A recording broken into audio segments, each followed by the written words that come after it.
지금 어쨌든 고소가 이루어진 죄명은 이제 특정경제 가중처벌에 따른 사기죄, 유사수신 범행과 관련된 위반에 관련된 죄책, 이것이 크게 두 개가 문제가 되고 있는데, 그 중에서도 지금 제일 중요한 건 이제 사기 부분이라고 생각이 됩니다. 가상자산을 발행을 하는 데 있어서 어떤 애초의 구조가 피해자들을 양산할 수 있는 구조를 가지고 있었다라고 한다면은 이것이 사기의 혐의를 충분히 인정할 수 있는 문제거든요.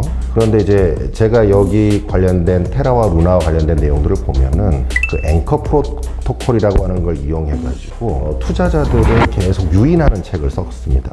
이자르라고 하는 20%라고 하는 고수익의 이자를 주면서 그 고수익을 유지할 수 있는 생태계가 만들어져 있지 않은 거죠. 그렇다고 하다면 결국은 피해자를 양산할 수 있다는 걸 미리 예상할 수 있었다는 점이 보여지고, 그런 점들이 이제 사기의 고의에 해당될 수 있는 간접 증거라고 볼 수 있습니다.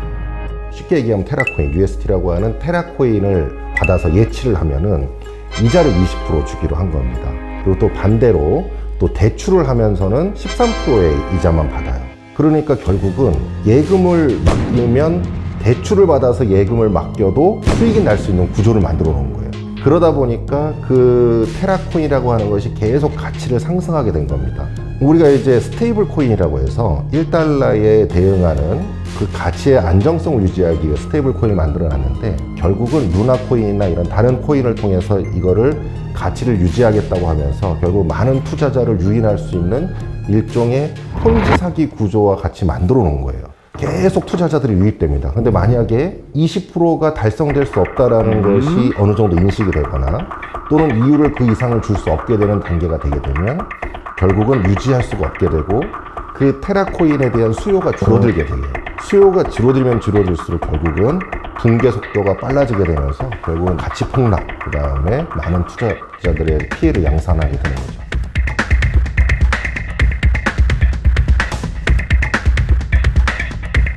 여기에 지금 핵심의 실질은 결국은 20%의 이자에 있습니다. 그 20%의 이자를 준다는 거로 인해서 많은 투자자들이 계속 테라코인에 대한 수요가 발생하게 된 거고, 그로 인해서 투자자들이 계속 생기면서 계속 가치가 상승한 거예요. 이걸 통해서 그 문제점을 해소해 왔던 거예요. 근데 이것이 마치 폰지 사기와 비슷한 거예요. 그러나 나중에 결국은 그 투자자가 모이지 못하게 되면, 그것을 바칠 수 있을 만큼의 투자자가 모이지 못하게 되면 가치가 떨어지기 시작하면서 완전히 급락할 수밖에 없는 구조를 가지고 있거든요. 그러니까 그 구조에 대해서는 이미 권도영 대표도 다 알고 있었다, 저는 생각을 합니다. 제가 이제 많은 금융사기와 관련된 사건들을 다뤄보면, 금융사기를 범한 사람들은 피해자들에게 또 다른 피해 회복을 위한 또 다른 사기를 제안하는 겁니다. 그럴 가능성이 굉장히 높고요. 지금 솔직히 얘기해서 스테이블 코인이라고 하는 것은 해당되는 달러만큼의 가치를 유지할 수 있는 구조가 돼야 되는데, 지금 루나코인이라고 하는 것은 그냥 새로 만든 가상화폐에 불과하잖아요.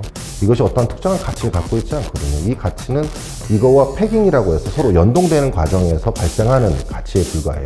그 어떤 가상, 정말 실질적인 가상의 자산을 가지고 피해자들을 양산하는 것이고, 또 다시 두 번째 기망을 하는 것이다, 저는 그렇게 생각을 합니다.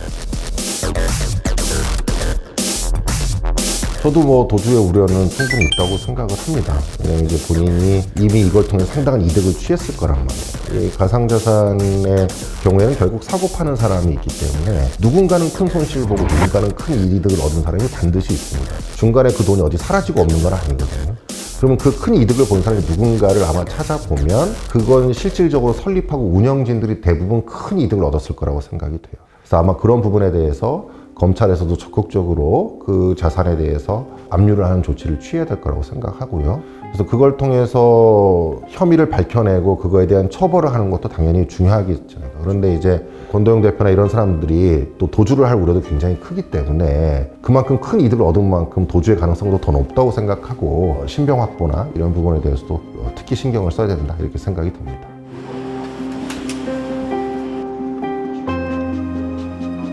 그러니까 결국은 우리가 이제 사기죄로 고소를 해서 처벌을 하려고 하는 이유는 이제 피해 보상을 받기 위한 거예요. 그러면 사기로 처벌받는 사람은 그 운영진일 거 아니겠습니까? 그럼 그 운영진은 사기의 피해자들에게 피해 보상을 해줄 의무가 있는데 그 사람들의 개인 자산이 과연 이 많은 피해자들을 피해 보상할 자산이 될 것이냐? 그렇지는 절대 않을 거란 말이에요. 그런 측면에서 피해 보상에 대한 전망은 그렇게 밝지 않다 이렇게 생각이 되고요. 결국은 또 그 피해 금액도 확정하는 게 굉장히 어려울 겁니다.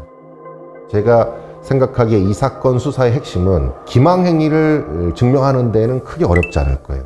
그러나 피해 액수를 특정하는 데 있어서 굉장히 어려움이 있을 겁니다. 그리고 그 피해 액수가 특정된다 하더라도 그 특정된 피해액을 회수할 수 있도록 검찰이 보전 조치를 취하는 것도 더욱 어려울 거예요. 그런 측면에서 여러 단계의 어려움이 발생을 하기 때문에 실질적인 피해 회복까지는 굉장히 길이 멀다 이렇게 생각이 됩니다.